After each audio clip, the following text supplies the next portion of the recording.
Bismillahirrahmanirrahim. Assalamualaikum warahmatullahi wabarakatuh.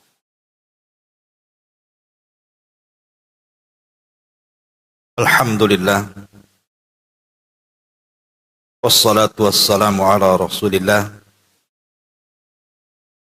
wa ala alihi wa sahbihi wa mawalah wa la hawla wa la quwata illa billahi wa ba'd.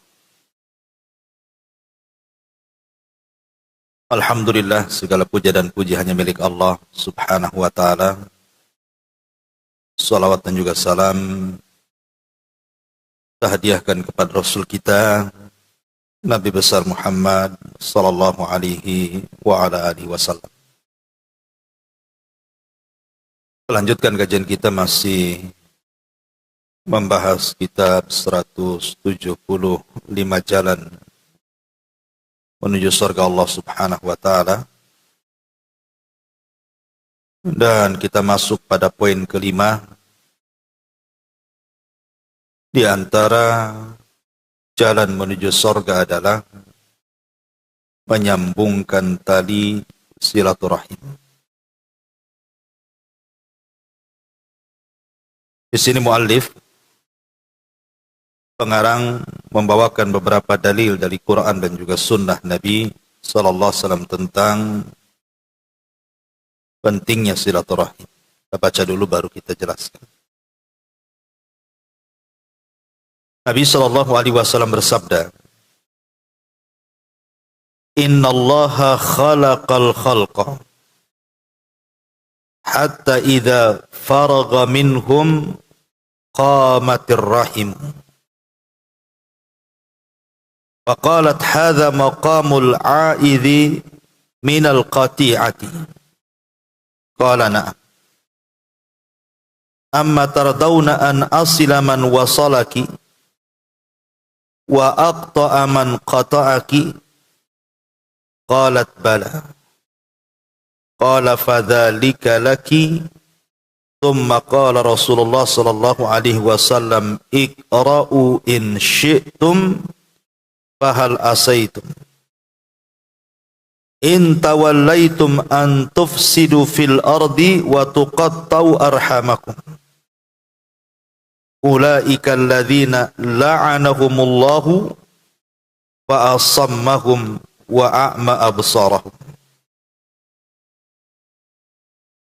Sesungguhnya Allah subhanahu wa ta'ala menciptakan para makhluk sampai ketika Allah telah selesai dari penciptaan mereka. Ar-Rahim berdiri seraya berkata, ini adalah kedudukan orang-orang yang berlindung kepadamu dari perbuatan memutus silaturahim. Maka Allah menjawab, iya tentu. Apakah kamu suka jika aku menyambung orang yang menyambung? Apakah kamu suka jika aku menyambung orang-orang yang menyambungmu dan memutus orang-orang yang memutusmu? Maka Ar-Rahim mengatakan, tentu saja ya Rabb. Maka Allah berkata, itulah yang akan kamu dapatkan. Kemudian Rasul bersabda, jika kalian mau, bacalah firman Allah Azza wa Jal. Maka apakah kiranya jika kamu berkuasa, kamu akan membuat kerusakan di muka bumi dan memutuskan hubungan kekeluargaan? Mereka itulah orang-orang yang dilaknat Allah, ditulikannya dan dibutakan penglihatannya. Baik. Ma'asyiral muslimat yang dimuliakan Allah subhanahu wa ta'ala. Hadis ini adalah hadis tentang keutamaan silaturahim dan ancaman orang-orang yang memutus silaturahim. Adapun keutamaannya,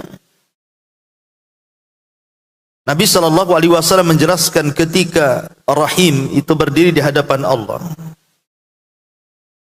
kemudian dia minta kedudukan kepada Allah Subhanahu wa taala, maka Allah Subhanahu wa taala mengatakan, amatardawna an asila man wasalaki wa atta'a man qata'aki. Ridhokah engkau wahai Rahim jika aku menyambung siapapun yang menyambung kepadamu, dan aku memutus hubungan siapapun yang memutuskan hubungan denganmu. Lihat Bu di sini keutamaan orang silaturahim. Maka dijanjikan oleh Allah Subhanahu wa taala, Allah akan menyambungkan dengan kita dan kita akan tersambung dengan Allah Subhanahu wa taala. Saya buat analogi. Ibu ini sudah beli handphone, cantik pula handphonenya. Kemudian beli data, penuh pula isinya. Maksud ibu punya handphone itu kan untuk berkomunikasi. Tiba-tiba ketika suami ibu pergi dari rumah, entah bekerja, entah jalan kemana. Ini dari pagi suami sudah pergi nih. Kemudian ibu teleponlah siang-siang, tak diangkat. Kemudian sore tak diangkat. Sampai malam tak pulang, ditelepon tak diangkat juga. Sampai pagi ditelepon tak diangkat juga. Kira-kira Bu, ibu sakit hati enggak? Pastilah ada curiga nih, kemana suami enggak? Kok enggak biasa gitu. Ya. Atau mungkin nelpon saudara gitu juga lah. Enggak diangkat-angkat terus sudah telepon, tapi masuk. Mungkin kita bisa sakit hati Bu. Ini sesama makhluk ya. Kalau kita berhubungan dengan sama makhluk, tidak ada respon itu, apalagi makhluk itu orang yang dekat dengan kita, rasanya sakit kita ini. Ada apa kan itu? Kalau sesama makhluk saja nggak diangkat handphone, kita telepon nggak dibalas WA, terkadang sakit hati itu. Dan sekarang Bu, banyak orang yang kemudian berhubungan dengan Allah Subhanahu wa taala, Allah tidak meresponnya. Karena dia memutus silaturahim. Tapi tenang-tenang saja dia. Ya tidak khawatir, tidak apa gitu ya. Padahal kalau seandainya ibu kehilangan suami, bisa cari suami lain kan. Ibu kehilangan saudara, kehilangan apa, mungkin bisalah ada penggantinya. Tetapi kalau kehilangan Allah ini macam mana menggantikannya? Kalau Allah sampai hilang dari diri kita, siapa pengganti Allah yang menciptakan kita, yang mengatur kita, yang berikan nikmat kepada kita? Allah itu tidak bisa digantikan. Makanya kenapa Nabi SAW itu sangat khawatir kalau seandainya sekejap mata, bukan sejam 2 jam, sekejap mata, dia ditinggalkan oleh Allah Subhanahu wa taala. Makanya dia sering berdoa dan mengatakan, ya Allah, jangan sampai kau terlepas dari pandanganku walaupun sekejap mata. Tarfata ainin.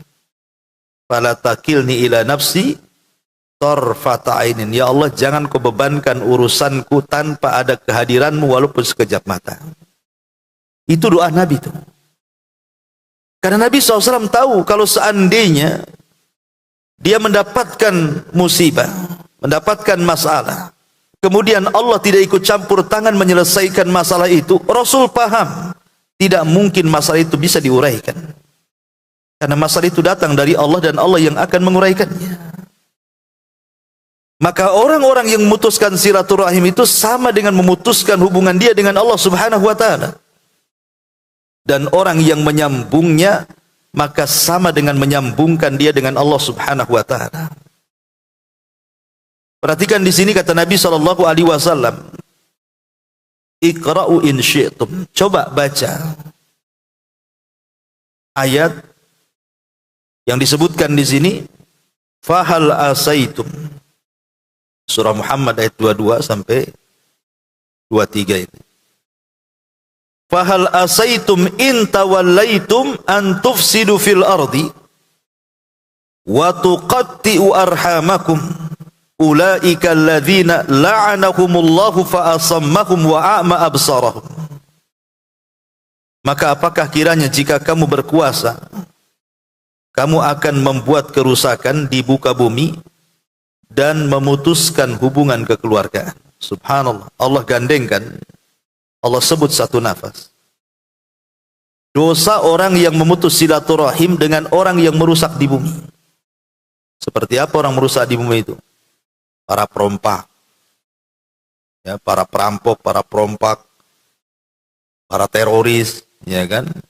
Itu orang-orang yang merusak. Lah orang yang mutusan silaturahim disebut satu nafas coba dengan orang yang melakukan kerusakan seperti itu. Seolah-olah ingin katakan ibu kalau memutus silaturahim itu sama dengan ibu merampok, sama dengan ibu menjadi teroris, sama dengan ibu menjadi perompak yang gak segan-segan membunuh orang tuh. Kita saja bu, kalau lihat ada perampok masuk ke rumah orang sampai membunuh, sampai bukan hanya mengambil uang, mengambil harta, sampai dibunuh orangnya. Mungkin kita katakan sadis sekali orang itu. Tapi di hadapan kita, bahkan kita sendiri memutus silaturahim, ya tenang-tenang saja. Kenapa diperlakukan tidak sama? Padahal di sini Allah sebut satu nafas itu antara orang yang merusak bumi dengan orang yang memutus silaturahim. Karena azabnya sama. Lihat azabnya. Ulaika alladzina la'anahumullah. Yang pertama, mereka orang-orang yang dilaknat Allah. Satu, mereka dilaknat. Kemudian yang kedua, fa'asammahum.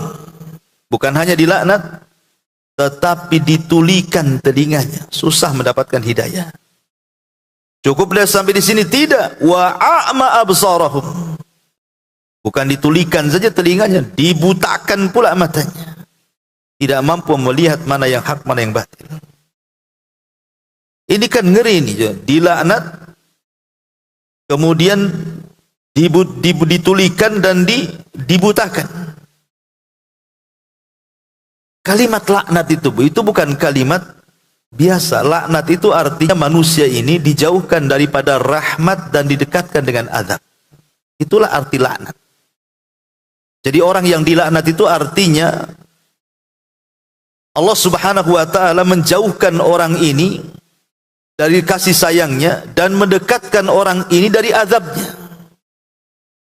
Jadi Allah subhanahu wa ta'ala mengancam, kalau engkau memutus silaturahim, maka kasih sayangku tidak akan sampai kepadamu dan engkau akan dekat dengan azabku.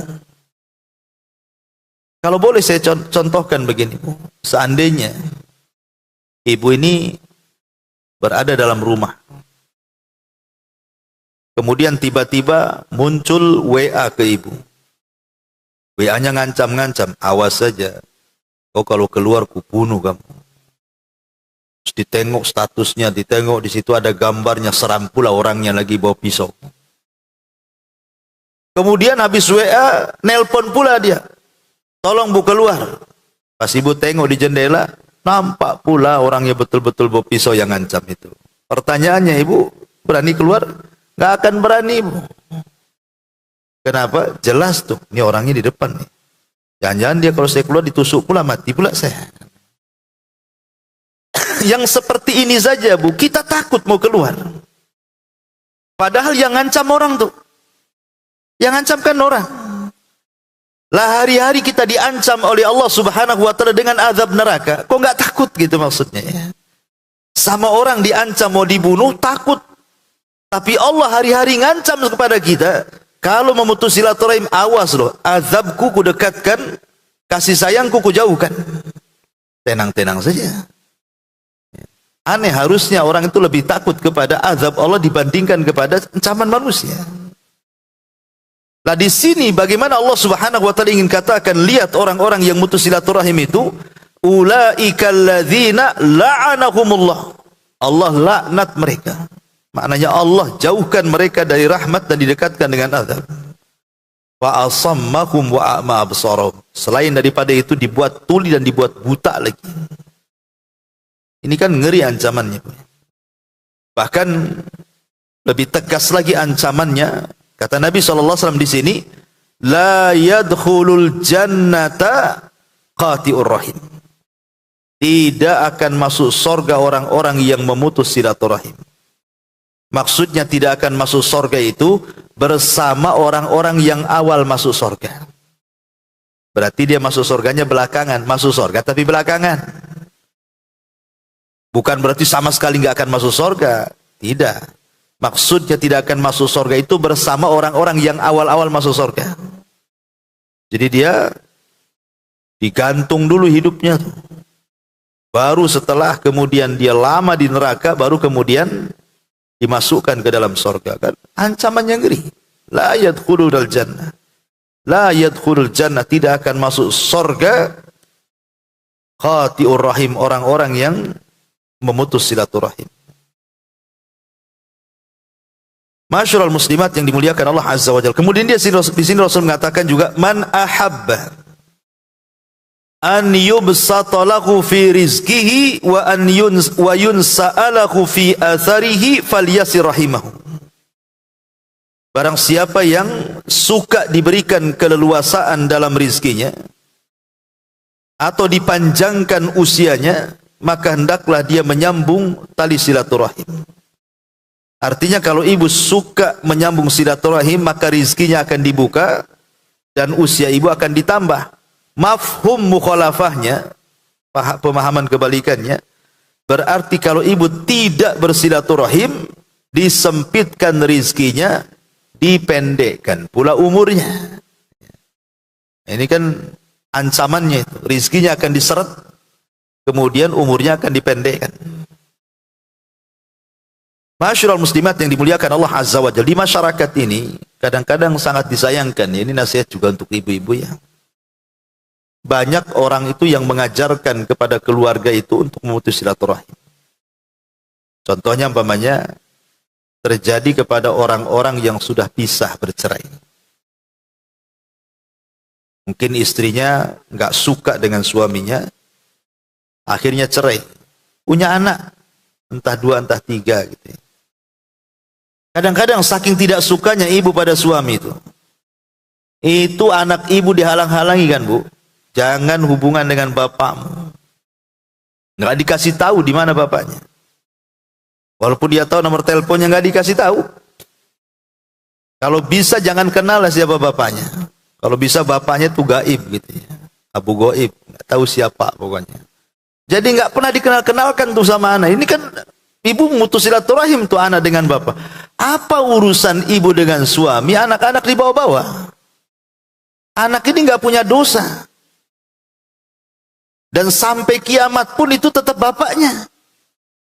Apalagi anak perempuan, butuh dia dengan bapak. Kalau kawin susah dia nanti cari wali. Ya, ini kadang-kadang cukuplah ibu itu yang tidak suka dengan mantan suami, tapi ketidaksukaan jangan pula ditularkan kepada anak-anak. Wala yajrimannakum syana'anu qaumin alla ala ta'dilu i'dilu huwa aqrabu littaqwa, kata Allah. Janganlah karena ketidaksukaan kita kepada seseorang, kita tidak berlaku adil. Jangan sampai karena ibu tidak suka nih dengan mantan suami, akhirnya nggak berlaku adil sama anak-anak. Salah anak-anak ini apa? Kan gitu. Dia nggak punya salah. Yang salah kan bapaknya kan itu ya. Biarkanlah anak-anak ini berkomunikasi supaya ada silaturahim dengan bapaknya, diajarkan. Ya kalau bisa urusan ibu dengan mantan suami sudah tutup sampai di situ. Jangan diceritakan, kalau bisa anak tidak tahu. Ini dikompori anaknya. Kalau bisa didoktrin gitu, direkam. Kalau bisa bencinya dia kepada mantan suami itu ditularkan sama anaknya, sehingga ikut benci juga. Nah ini, ataupun mungkin contoh yang lain. Mungkin ibu menghalang-halangi suami berhubungan dengan keluarganya. Saya itu pernah ada kasus gitu ya, seorang istri itu tidak suka kalau suaminya itu ngirim uang sama orang tuanya. Jadi orang tuanya ini telepon saya, ngadu gitu ya. Ustaz gimana ini, anak saya lo ngirim uang. Ngirim pun tak banyak sebenarnya. Saya pun sudah nggak mau dikirim sebenarnya. Cuman karena anak saya itu pengen berbuat baik sama saya, kadang-kadang dia kirim tas sebulan itu 50.000. Dia bilang, Tapi kalau ketahuan sama istrinya, itu kayak perang Irak Amerika. Wah, pokoknya sampai ketakutan loh. Anak laki-laki saya itu sampai ketakutan, sampai kalau dia kirim sembunyi-sembunyi gitu. Nah, ini kan nggak bagus, Bu. Ya. Justru yang seperti ini itu menyeretkan rizki sebenarnya. Kan di sini jelas, man ahabba an yubsata lahu fi rizki. Siapa yang ingin diluaskan rizkinya? Perasaan istri itu mungkin pikir dia dengan menghalang-halangi suami jangan ngirim ke orang tua itu, nanti uangnya habis. Bagian dia nggak ada gitu, pikir dia kan. Itulah kalau logika tuh, Bu. Ikut logika sekuler. Itu istri sekuler yang kayak gitu tuh.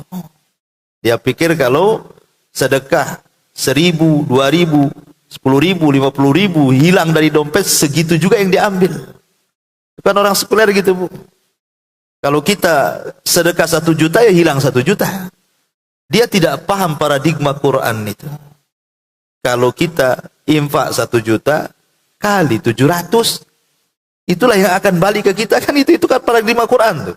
Ya. Harusnya kan itu yang ditanamkan.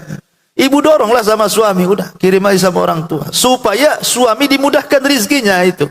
Itu yang tidak dipahami di sini. Makanya di sini Allah Rasul mengatakan, man ahabba an yubsata lahu fi rizki. Tidak sampai di sini, wa yunsa'alahu fi athir. Dipanjangkan umurnya. Ibu kan pengen suami itu panjang umurnya, biar masih ada tetap yang ngasih nafkah, ini begitu seterusnya. Ini malah dihalang-halangi, cepat matilah itu. Suami kalau gitu. Karena apa? Memutus silaturahim itu pendek umurnya. Kata Nabi di sini. Itu sama aja, Bang, cepat mati, Bang, gitu. Cuman nggak ngomong saja. Dia ngomongnya jangan kirim. Ini kan ngeri ya ancamannya. Wa yunsa'alahu fi atharihi falyasir rahimahu. Maka sambungkanlah silaturahim. Kemudian juga di sini makna dipanjangkan umur adalah ditunda ajal dan umurnya. Kemudian dari Anas ibn Malik radhiyallahu anhu secara mauquf, artinya sampai kepada beliau, tidak sampai kepada Nabi. Ini ucapan Anas, bukan ucapan Nabi kalau disebut mauquf itu. Babani yu'ajjilani fid dunya al-baghyu wa qati'atur rahim. Kata Anas bin Malik, ada 2 pintu yang disegerakan azabnya di dunia. Pertama, kezaliman, dan yang kedua memutus silaturahim. Itu azabnya cash di dunia, Bu. Belum lagi di akhirat, tuh di dunia sudah diazab orang yang memutus silaturahim itu. Masalahnya ada orang yang berpikir begini, kalau saya tanya sama ibu, Bu, sering hubungi saudara ibu? Ah, buat apa Ustaz, dia aja nggak pernah hubungi saya. Kan ada tuh jawaban ibu tuh gitu tuh. Sering hubungan dengan saudaranya, SMS pun tidak dia. Wah, apa saya SMS kepada dia? Dia aja tidak pernah SMS. Berarti ucapan ini tidak paham makna silaturahim. Kata Nabi SAW, laisal wasil bil mukafi. Orang yang menghubungkan silaturahim itu bukan sistem barter. Bukan kalau kau telepon, kau telepon. Kau WA, kau WA. Kau SMS, kau SMS. Kau datang bawa rantang, kau datang bawa ember. Bukan begitu. Ya. Silaturahim itu bukan sistem barter. Bukan nunggu dia menghubungi, baru kita menghubungi. Itu bukan silaturahim. Silaturahim itu kata Rasul, walakin alwasil idza qata'aka wasalahu. Kalau dia memutuskan tali hubungan silaturahim dengan kamu, maka kamulah yang menghubungkan dengan dia. Itu maksudnya. Ini saudara tidak ada satupun yang hubungi ibu. Langsung ibu isi pulsa banyak-banyak, cari nomor teleponnya. Mana nomor telepon si anu, si ini, si itu. Ibu yang nyari-nyari nomor telepon, sudah ketemu. Ibu yang pertama kali menghubungkan, karena sudah lama nggak ketemu. Sudah lama tak terhubung. Berarti yang silaturahmi itu, ibulah yang silaturahim dengan dia. Adapun dia yang jawab, bukan silaturahim dia. Karena silaturahim itu yang menghubungkan, bukan yang memutuskan. Ya. Jadi disebut silaturahim itu, kalau ibu yang memulai duluan. Dialah yang disebut silaturahim. Bukan orang yang menjawab. Itulah makna silaturahim itu. Menghubungkan, bukan memutuskan. Ma'asyiral muslimat yang dimuliakan Allah Azza wa Jalla. Karena gitu Bu, kadang-kadang ibu ada masalah nih dengan keluarga. Sekarang kan sudah dunianya dunia handphone kan. Kadang di antara kita ini karena tidak suka dengan keluarga, akhirnya apa? Pertama tidak ada respon. Malas jawab. Yang terakhir mulai bosan. Yang terakhir sewot, diblokir lah nomornya Bu. Makanya di sini kan ayatnya apa kata Allah? Fahal asaitum in tawallaitum. Apakah kalau engkau sudah sukses, sudah berkuasa, sudah banyak duit, ya. Waktu ibu masih di kampung sama saudara itu makanan pun sama-sama dimakan. Ya, bahasanya orang Jawa itu ya susah, senang, sing penting ngumpul katanya. Istilahnya kalau orang itu ya. Tapi sekali hijrah ke Batam kaya pula di sini. Saudara masih miskin di kampung tuh. Kadang-kadang mungkin pinjam uang. Oh, saking senengnya karena ibu sudah sukses, masih lagi dikasih ya. Besoknya pinjam lagi. Lama-lama ibu urat naik, dikasih pinjam, bayar tidak, pinjam terus gitu ya. Lama-lama saking sewotnya Bu, diblokir namanya. Nah ini kan ada tuh yang kayak gitu. Saya kira nggak ada di sini, mungkin di pojok sana gitu ya. Tapi ya ada orang yang kayak gitu tuh. Memang malas. Sebenarnya nggak ngapain diblokir? Nggak usah diblokir lah. Kalau memang nggak bisa bantu, ngomong langsung kan, apa susahnya Bu ya? Maafan lah, ini sudah sudah ke 100-nya kamu pinjam ini tak bayar-bayar, mungkin tak bisa. Kan ngomong itu apa susahnya? Kenapa mesti diblokir? Kadang-kadang kan ini memblokir ini kan kadang-kadang memutus silaturahim jadinya. Biarkan aja. Nggak usah di ini. Mungkin takutnya ada habar-habar yang mungkin bukan berkaitan dengan itu, entah kematian, entah apa, kita tidak tahu kan itu ya. Jadi karena terputus handphonenya, tidak tahu cara menghubunginya. Nah ini ada yang kemudian jenis memutus silaturahim itu seperti itu. Awalnya baik, akhirnya menjadi tidak baik. Tapi kalau urusan belanja Bu, diisinya pulsa banyak-banyak kan sama ibu kan. Apalagi urusan Shopee. Wow itu isinya panjang-panjang tuh karena mau belanja ya. Kalau saudara itu tidak malas pulsa tuh. Kok bisa sama Shopee silaturahim sama keluarga tidak gitu. Nah, ini kan masalah. Kan karena gini Bu. Kalau saya boleh analogikan begini Bu. Kalau di antara ibu itu ada yang sudah ya kayak ginilah pakaiannya syar'i. Bagus kan, mantap gitu ya. Tetapi di satu sisi mungkin tanpa orang lihat dari pakaian ibu yang syar'i itu yang sampai ke cadar, mungkin ibu itu kalau pulang masih mabok di rumah, ya, masih melakukan maksiat di rumah gitu. Tapi kalau ketemu kawannya, ya pakaiannya syar'i. Ya. Kira-kira kalau orang tahu nih Bu, oh cadaran, tapi kalau pulang masih mabok, masih judi gitu kan. Kira-kira nih pandangan orang kalau ketahuan, mungkin ibu dikatakan, oh itu bejat orang itu. Itu pakaiannya aja pakai cadar itu. Tingkah lakunya kurang lebih dengan jahiliyah. Kalau orang tahu kan seperti itu. Sekarang nih, apa bedanya kalau seandainya ada orang sudah cadaran, tapi tidak akur dengan orang tuanya. Tidak akur dengan saudaranya. Tidak akur dengan kerabatnya. Apa bedanya? Padahal dosa memutus silaturahim itu lebih besar dibandingkan dosa minum khamr. Lebih besar dibandingkan dosa berjudi. Lebih besar dibandingkan dosa berzina. Memutus silaturahim itu lebih besar daripada itu. Kenapa lebih besar Bu? Karena ini hubungan dengan orang lain. Kalau mabuk itu hubungan kita dengan botol aja. Nggak ada yang dirugikan kan? Yang dirugikan dia sendiri. Tapi silaturahim ini ada dengan orang lain masalahnya. Tapi tidak ada orang ya mengatakan bejat gitu ya. Orang yang memutus silaturahim, yang penting nampaklah pakaiannya syar'i, mungkin dianggap orang baik. Coba dia suruh mabok di depan orang lain, mungkin orang dihujat habis-habisan tuh. Lah ini kadang-kadang tidak bisa dibedakan mana yang lebih besar dosanya, mana yang lebih kecil dosanya. Ma'asyiral muslimat yang dimuliakan Allah Azza wa Jalla. Baik, saya akan ringkas beberapa faedah silaturahim dan bahayanya. Karena kalau kita jelaskan satu persatu tentu lama. Pertama saya jelaskan tentang ukubahnya dulu. balasan orang yang memutus silaturahim. Yang pertama, istihqaqu la'natillahi azza wa jalla. Dia berhak mendapatkan laknat Allah wa ghadabihi, dan kemurkaan Allah azza wa jalla.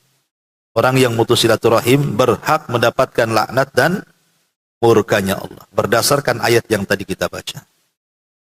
Yang kedua, ta'jilul uqubati lahu fid dunya qabla al-akhirah. Maka dia akan disegerakan hukumannya di dunia sebelum akhirat. Di akhirat sudah jelas nunggu dia. Di dunia sudah disegerakan. Karena Rasul yang mengatakan tadi. Dengan caranya apa? Boleh jadi Allah subhanahu wa ta'ala menghukum orang yang mutus silaturahim itu dengan cara mungkin berbanyak masalah dalam hidupnya. Kesehatannya bermasalah. Anak-anaknya durhaka dengan orang tuanya. Ya, hatinya tidak akan pernah tenang. Macam-macam lah. Ujian ataupun azab dari Allah di dunia itu. Kemudian yang ketiga, al-ittisaf bi sifati ahlil fiski wa dharar. Orang yang mutus silaturahim itu tersifati dengan sifat orang-orang fasik. Itu orang fasik, orang yang mutus silaturahim. Kemudian yang keempat, al-hirman min dukhulil jannah. Haram hukumnya masuk surga. Sebagaimana hadis yang tadi kita baca. Kemudian yang nomor 6, ada muqabulillahi azza wa jal amal al-fardi. Innallaha la yarfa lahu amalu. Amalan pribadi dia tidak akan diterima dan tidak akan diangkat. Karena begini Bu, dalam seminggu itu ada 2 hari di mana amalan kita akan diangkat ke langit. Pertama hari Senin, kedua hari Kamis. 2 hari ini adalah hari di mana amalan kita diangkat. Setiap pekannya itu diangkat. Hari Kamis diangkat, nanti hari Senin diangkat lagi. Kata Nabi SAW, ada 2 manusia yang amalnya tidak akan diangkat ke langit.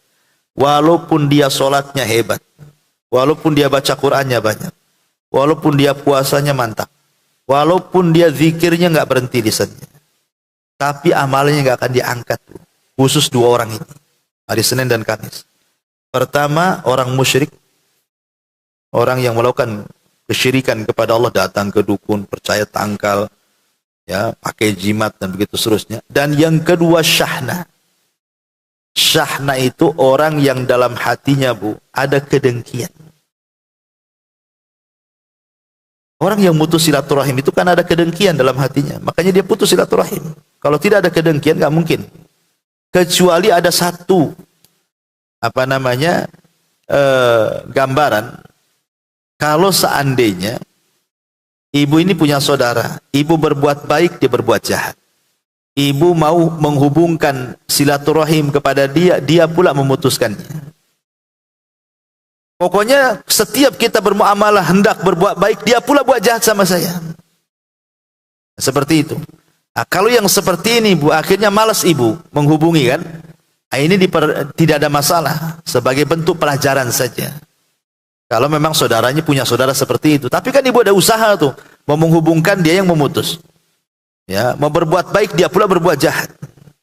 Akhirnya ya sudah, ibu juga jaga perasaan, dah mau hubunganlah dengan dia. Hanya sekedar memberikan pelajaran. Nah, itu bukan putus silaturahim kalau begini. Karena mau ngasih pelajaran. Ya. Tapi kalau memang memutus silaturahim itu memang betul-betul karena sebuah pertengkaran, akhirnya kemudian tidak mau sapa-sapaan. Maka ini bahaya-bahayanya, karena setiap pekan itu 2 hari diangkat amalannya ke langit. Lah orang yang dalam hatinya ada kedengkian, salah satunya mutus silaturahim, tidak akan diangkat amalannya ke langit. Ini yang nomor 6. Yang nomor 7, iglaq abwabis sama, tertutup pintu langit. Ya, karena kalau ketika tidak diangkat, kenapa alasannya? Karena tertutup pintu langit. Jadi khusus bagi orang pemutus silaturahim, setiap Senin dan Kamis tertutup pintu langit pada dia, tidak diangkat amalannya. Ini diantara ukubah balasan kepada orang yang mutus silaturahim. Adapun keutamaannya, keutamaan silaturahim itu adalah tahqiqus silati ma'allah. Ibu sedang menghubungkan tali dengan Allah. Ya. Sebagaimana ibu sholat juga menghubungkan tali dengan Allah, silaturahim juga sama, menghubungkan tali kita dengan Allah Azza wa Jalla. Dan kalau sudah terhubung tali kita dengan Allah, artinya Allah tidak mungkin melepaskan kita. Dan kalau Allah tidak mungkin melepaskan kita, berarti setiap hajat kita pasti akan dikabulkan. Ini yang pertama. Yang kedua, tahqiq mahabbatillahi azza wa jal wa mahabbatin nas. Orang yang suka silaturahim sama dengan mewujudkan kecintaan Allah kepada kita. Bukan hanya itu, kecintaan manusia kepada kita. Makanya Allah itu kalau sudah cinta dengan hambanya, pasti yang dipanggil pertama kali malaikat Jibril. Dan mengatakan, wahai Jibril, aku cinta dengan si fulan, kau juga harus cinta dengan si fulan. Maka Jibril mengatakan kepada seluruh malaikatnya, hei malaikat-malaikat Allah dimanapun kau berada, cintai orang yang Allah cintai. Maka semua malaikat cinta kepada orang yang Allah cintai. Ketika semua malaikat cinta, Allah tanamkan kecintaan kepada hamba-hambanya. Inilah luar biasa kan itu ya, orang yang menghubungkan silaturahim itu. Kemudian yang ketiga, bastun fil rizki wa ziyadatul barakati fil umri wa ta'miril baiti. Diluaskan rizkinya, dibanyakin berkahnya, baik dalam umurnya atau dalam keluarganya. Luar biasa, Bu. Ya. Ibu saja kalau bisa jangan cepat mati kan itu. Makanya kenapa setan itu, Bu, datang kepada ibu itu dari dua arah. Pertama, ngasih angan-angan. Hidupmu itu masih panjang. Ya. Gak apa-apa, putuskan aja silaturahim itu. Nanti kalau sudah tua baru hubungkan. Katanya. Gak apa-apa itu. Itulah setan datang. Tuh. Disangkanya kita ini masih panjang umurnya. Jadi sewaktu-waktu taubat bisa gitu maksudnya. Nah, itulah angan-angan setan namanya. Atau setan itu dari jalur kedua, dibuatnya kita takut sehingga kita putus asa. Saking banyaknya dosa, akhirnya putus asa. Ada seorang syekh bercerita, Bu. Seorang syekh itu bercerita. Jadi, syekh ini, dia imam di salah satu masjid di Riyadh. Dia kenal satu jamaah itu, jamaah yang biasa sholat di masjid itu. Kalau sholat itu paling depan, saf pertama. Saking rajinnya orang yang satu ini, karena kalau sholat mesti saf depan. Jadi syekh ini yang merupakan imam masjid tadi, kenalah dengan dia. Satu hari, dia kebagian khutbah Jumat. Naik dia ke atas mimbar. Dijelaskanlah tentang masalah keutamaan silaturahim. Bagaimana keutamaannya, bagaimana ancaman orang yang memutus silaturahim ini. Selesai khutbah, kemudian sholat Jumat. Selesai sholat, tiba-tiba dikejutkan orang yang selalu di saf pertama ini, tiba-tiba sedang rangkul-rangkulan di belakang dengan seseorang yang dia tidak kenal. Dan saling menangis dua-duanya. Jadi akhirnya saya ini bertanya, kenapa kalian menangis? Barulah kemudian yang dikenal Syekh ini mengatakan, wahai Syekh, kenalkan ini adik saya. Sebenarnya adik saya ini sering juga ke masjid sini, tapi tidak serajin saya, makanya mungkin Pak Imam tidak kenal dia. Dia sering ke sini. Tetapi kami satu masjid, tidak pernah negor. Baru setelah kami sama-sama mendengar Anda berceramah, wahai Syekh, tentang keutamaan silaturahim, bahaya memutus silaturahim, maka hati saya ini tergerak. Kok saya bisa memutus silaturahim? Padahal saudara kita ada di sini. Maksudnya sama-sama satu masjid. Nah, cuman karena tidak mau sapa-sapa, yang satu sholat di sana, yang satu sholat di sana. Gitu. Tapi setelah sadar, kami pun kemudian saling rangkul, akhirnya menangis. Makanya terkadang saya rasakan, Bu, gara-gara urusan harta. Karena ditanya oleh Syekh itu, kenapa kok bisa satu masjid nggak akrab? Rupanya kata orang begini, ini semua gara-gara waris. Kami ini rebutan waris, katanya. Satu masjid, tapi kemudian tidak akrab. Memang betul, Bu, gara-gara urusan waris ini, bahasanya mungkin kalau saya boleh lebih keras itu, harta tidak kenal saudara, gitu ya. Kalau sudah urusan harta, ya bukan waris saja lah, semua. Kalau sudah soal harta itu, pasti nggak kenal siapa-siapa. Masalah harta itu. Mau saudara, mau apalagi orang lain gitu ya. nggak kenal. Wajar kalau Abdullah ibn Umar radhiyallahu anhuma, beliau mengatakan dulu di masa Nabi SAW, kata Abdullah ibn Umar itu, kami lebih mementingkan orang tua kami dan saudara-saudara kami dibandingkan dinar dan dirham. Tapi sekarang, kata Ibnu Umar, kehidupan sudah berbalik. Kami lebih mendahulukan dinar dan dirham dibandingkan orang tua dan saudara. Harusnya ucapan Ibnu Umar ini di masa sahabat ya. Ibnu Umar kan sahabat gitu. Harusnya ucapan ini layak hari ini tuh. Bukan diucapkan di zaman Ibnu Umar harusnya. Tapi ucapan itu ada pada hari ini. Bahwa di hari ini itu dinar dan dirham itu lebih utama dibandingkan orang tua dan kerabat, gitu maksudnya. Di zaman Ibnu Umar aja begitu, apalagi di zaman sekarang kan kondisinya lebih rusak lagi. Kalau sudah urusan dinar, dirham, rupiah, perak, dolar itu Bu, itu nomor satu dibandingkan orang tua dan kerabat. Betapa banyak anak-anak ini, dia bisa loh mentraktir kawannya, habisin juta-juta ya kan, tapi dia tidak bisa mentraktir orang tuanya. Nah ini salah satu gambaran bagaimana kemudian di antara keutamaan silaturahim yang disebutkan di sini itu, karena seseorang tahqiq mahabbatillah, ditanamkan kecintaan kepada Allah Azza wa Jal dan ditanamkan kecintaan manusia kepadanya, kemudian dibentangkan rizkinya dan juga berkah umur dan juga kehidupannya. Termasuk juga dukhulul jannati ma'a walidakhilin. Orang yang menyambungkan silaturahim akan lebih cepat masuk surganya dibandingkan orang lain. Tapi orang yang memutus silaturahim dibelakangkan, dia masuk surganya harus masuk neraka dulu dibandingkan orang lain. Kemudian juga kathratun ni'am wa daf'un niqam anil insan. Orang yang suka menyambungkan silaturahim akan banyak nikmat yang dia akan peroleh dan banyak bala dan bencana yang akan terhalang. Kemudian juga binaul mujtama'at. Dengan silaturahim terbentuklah masyarakat yang saling mencintai sehingga tumbuh persatuan akhirnya.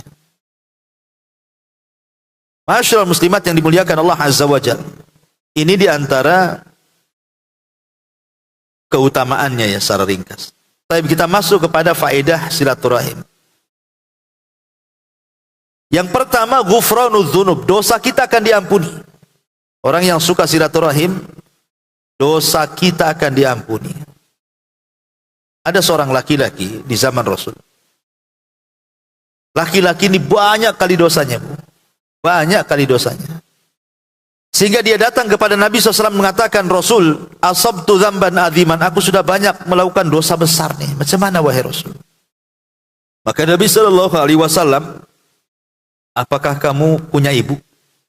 Punya ibu kamu?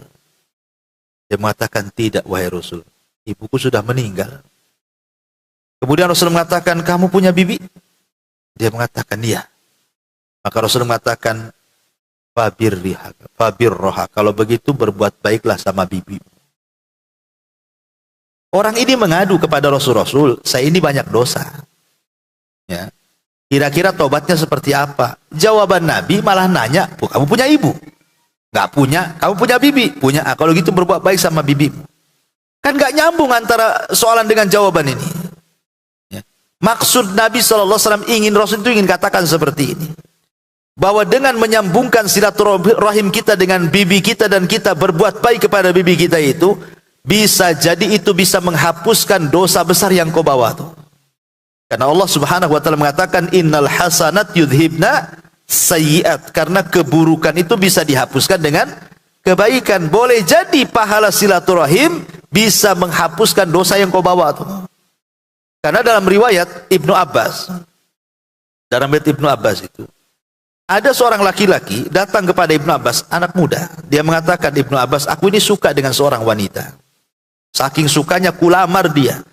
Ditolak pula lamaranku. Sakit nggak tuh? Sakit lah. Ya. Yang lebih sakit lagi, datang pula pemuda lain, melamar dia, diterima pula. Kok aku ditolak, dia diterima? Makin sakit lah, Bu.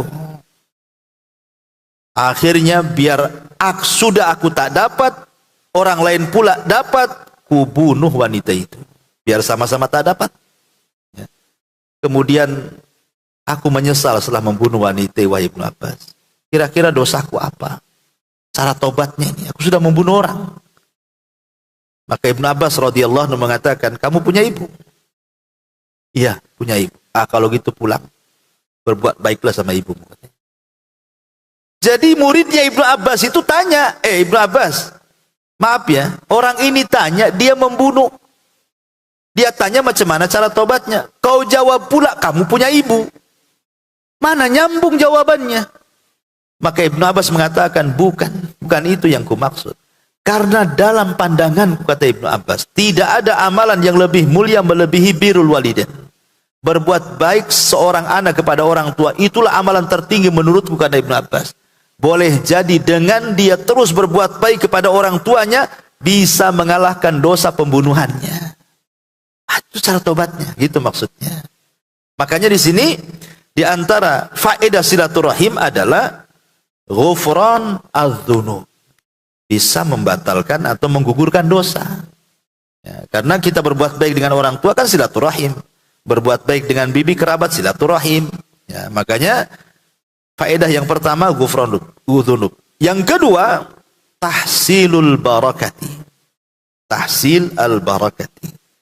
Ibu akan banyak mendapatkan berkah. Akan banyak mendapatkan berkah. Berkah itu artinya ziyadatul khair. Kebaikan yang melimpah. Dan tidak akan pernah hilang. Minimalnya ibu kalau usaha. Kalau ibu usaha itu. Mungkin suami ya kerja atau mungkin kerja di mana gitu ya. Minimalnya walaupun mungkin gaji tidak naik. Ataupun mungkin dagangan pun ya untungnya segitu-gitu. Tapi kalau berkah bu, gitu ya, maka yang sedikit itu justru jadi banyak. Karena betapa banyak yang kaya nggak berkah, jadi seolah kaya miskin dia. Disiksa dengan kekayaannya. Disiksa dengan kekayaannya kan, karena apa? Dia kaya, tapi tidak bisa menggunakan kekayaannya. Contoh nih, dengan duit dia bisa membeli lauk pauk mungkin 100 macam. Tapi nggak ada satu pun yang dimakan bu. Makan ini kolesterol naik, darah tinggi, asam urat. Jadi apa kekayaannya kalau begitu? Kalau ujung-ujungnya kentang rebus, masih mending orang ruli lah, semua dimakan dia. Kadang ada orang yang disiksa pula dengan kekayaan dia itu. Jadi punya uang banyak tapi disiksa. Rumahnya bagus, kamarnya empuk, tapi kalau tidur harus minum pil dulu. Lah ini gimana ceritanya? Orang ruli aja nggak main pil-pil bu, nggak ada bantal aja bisa ngorok dia. Dari pagi ke pagi dia bangun. Ada orang-orang yang kemudian disiksa dengan kekayaan tuh. Bisa jadi karena nggak berkah tuh. Itu maksud saya itu. Ya, makanya kalau seandainya orang itu suka silaturahim, salah satu fawaidnya adalah tahsilul barakati. Bisa saja dibukakan berkahnya pada hidupnya. Kemudian yang ketiga di antara faedahnya adalah al-wiqayatu min mayyitatis su'i. Ini yang paling besar. Terhindar dari meninggal su'ul khatimah. Karena Nabi SAW mengatakan, man sarrahu an yumadda lahu fi umrihi wa yuwassa' lahu fi rizqihi wa yudfa anhu mitatus su'i falyattaqillaha wal yasil rahimahu. Kata Nabi SAW, barang siapa yang ingin dipanjangkan umurnya, diluaskan rizkinya, dan terhalang dari kematian buruk, pertama bertakwa kepada Allah, dan yang kedua menyambung silaturahim. Menyambung silaturahim justru ini mengakibatkan kita tidak mati su'ul khatimah. Kemudian juga faedah yang lain, al-fauzu biridwanillahi azza wajal, mendapatkan ridwan, keridhaan Allah Subhanahu wa taala. Karena ada beberapa perkara yang menyangkut sorga itu berkaitan dengan silaturahim. Contoh umpamanya ridallah fi ridal walidain. Redhonya Allah ditentukan dengan silaturahimnya kepada kedua orang tua kan. Kalau orang tua ridho dengan kita, Allah jadi ridho. Ketika Allah ridho, pasti Allah masukkan kita ke surga tuh. Tapi lihat, murkanya Allah juga tergantung dengan murkanya orang tua. Karena kita tidak pandai bersilaturahim kepada orang tua, marahlah dia akhirnya. Nah, justru itu pula menjadikan kita masuk neraka, naudzubillah. Kemudian juga dalilul alal iman. Dalilun alal imani. Bahwa silaturahim itu dalil seseorang itu menampakkan keimanan. Jadi kalau kita merasa orang yang beriman, maka salah satu cirinya adalah silaturahim. Karena Rasul yang mengatakan, "Man kana yu'minu billahi wal yaumil akhir falyasil rahimahu." Barang siapa yang beriman dengan Allah dan hari akhir, maka hendaklah dia menghubungkan silaturahim. Jadi bukti iman, ya. Kemudian juga jalbu silatillahi wa ma'unatihi. Dengan silaturahim itulah penyebab kemudian Allah akan menghubungkan dengan kita dan Allah akan senantiasa menolong dalam kehidupan kita. Dan yang terakhir, dalilu ta'atillahi tu'addu silaturrahim min anwa'i ta'ah. Bahwa silaturahim itu dalil bentuk ketaatan kita kepada Allah Subhanahu wa ta'ala. Wallahu alam, itulah diantara ringkasan apa yang disebutkan dari dalil-dalil pengarang dalam kitab 175 Jalan menuju surga Allah Subhanahu wa taala. Wallahu alam, sampai di sini untuk tema. Nah, silakan Bu kalau ada yang bertanya. Ada mic-nya itu di situ. Biar dengar. Coba mic-nya kasih.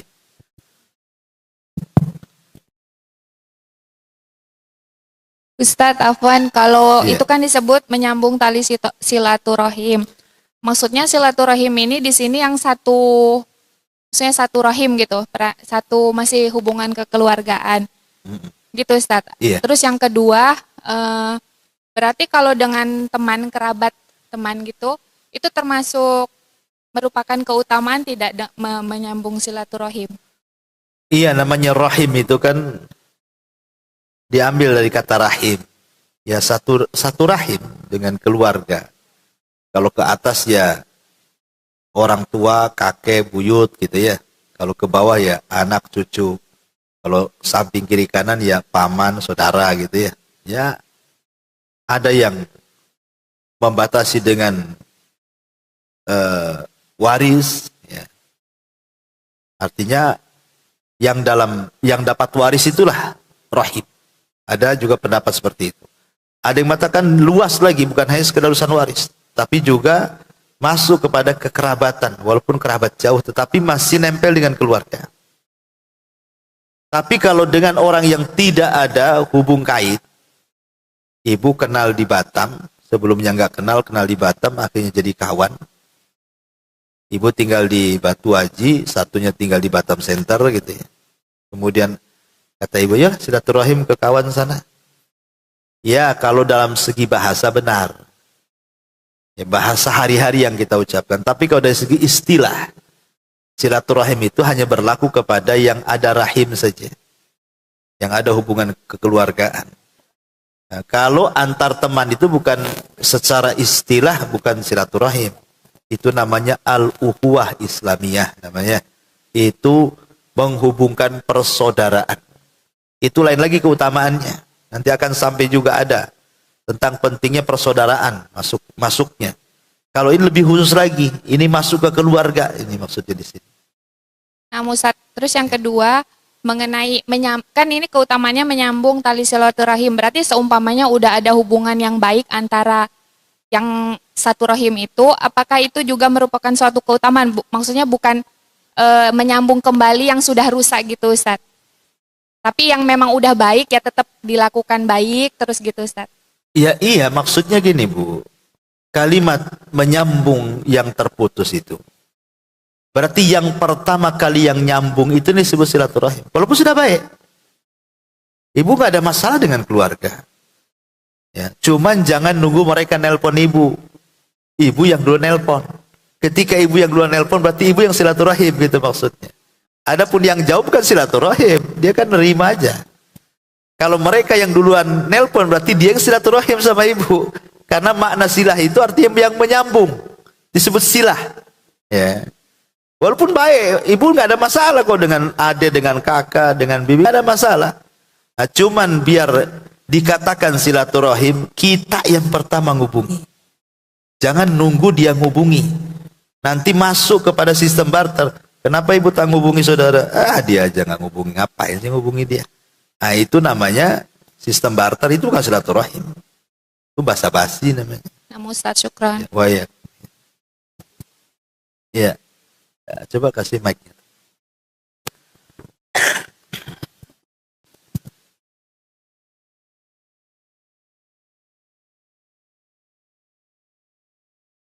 Itu di pojok.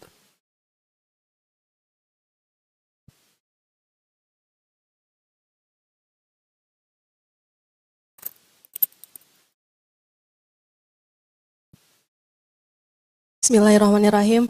Assalamualaikum Ustadz. Mau Waalaikumsalam. tanya, Iya. kalau misalnya ada seseorang atau kakak atau ipar kayak gitu, dia kan misalnya zolim terhadap kita, kayak dia nggak mau bayar hutang, tapi padahal dia mampu untuk mengangsur, tapi dia nggak mau sama sekali. Itu gimana ya hukumnya kita tidak bersilaturahim dengan dia?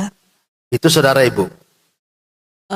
Saudara suami misalnya gitu, ipar gitu. Cuman Ya masih saudara lah, masih Ya. kerabat gitu ya. Dia yang zalimi ibu dengan cara apa? misalnya dia tidak mau membayar hutangnya kayak gitu, Ustadz, Kayak gimana ya? tadi contohnya saya itu tadi ya. Dan itu jumlahnya Banyak. tidak sedikit kayak gitu, Iya. dan tidak mau mengangsur. Nah, Itu gimana akhirnya hukumnya, Ustadz?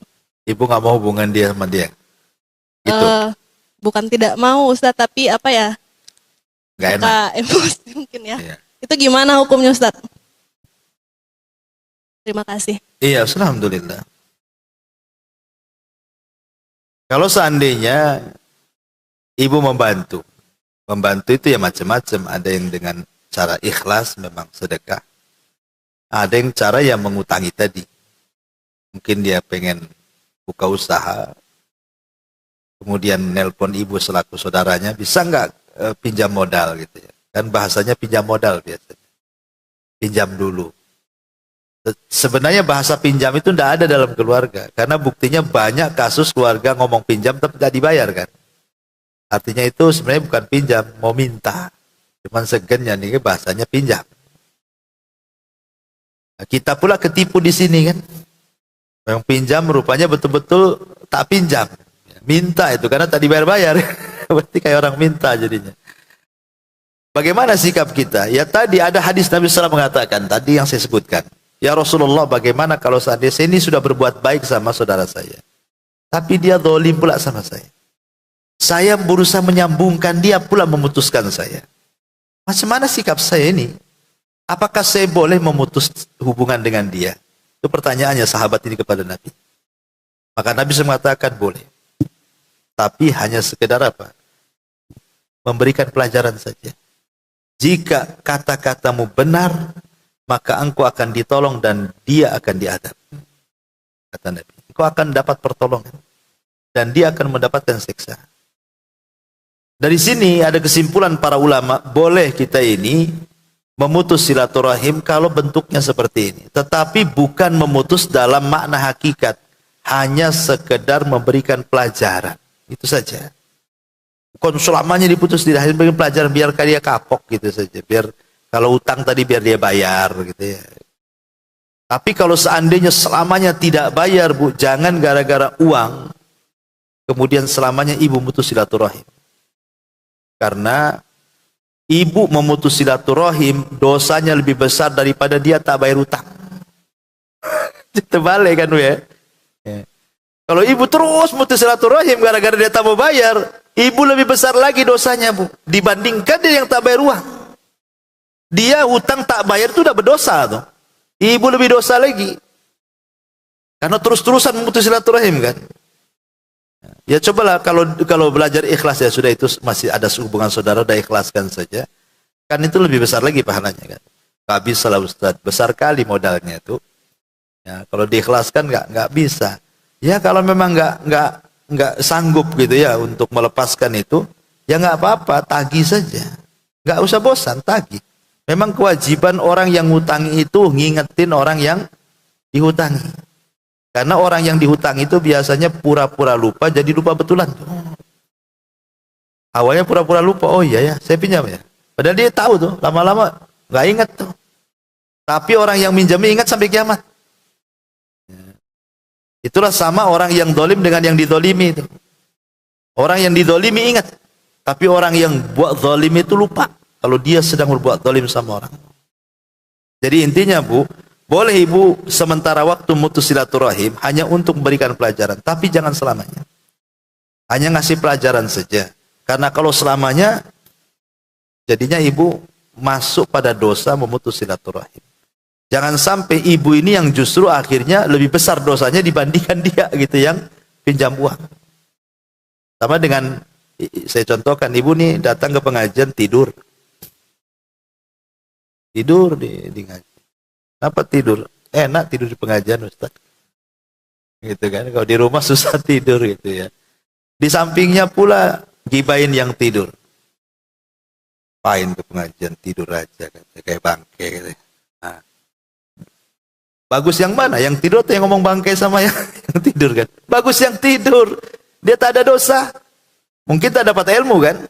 Tapi kalau yang gibain sebelahnya, walaupun dia nyatet banyak, dia dapat dosa gibain orang tidur. Nah, contoh kayak gitu contohnya. Nah, jangan sampai seperti itu, Bu, ya. Kita pula yang ngutangi malah dosanya lebih besar karena mutus silaturahim, dia pula dosanya lebih rendah. Wallahu a'lam. Nah, Ustaz, syukron. Oh iya.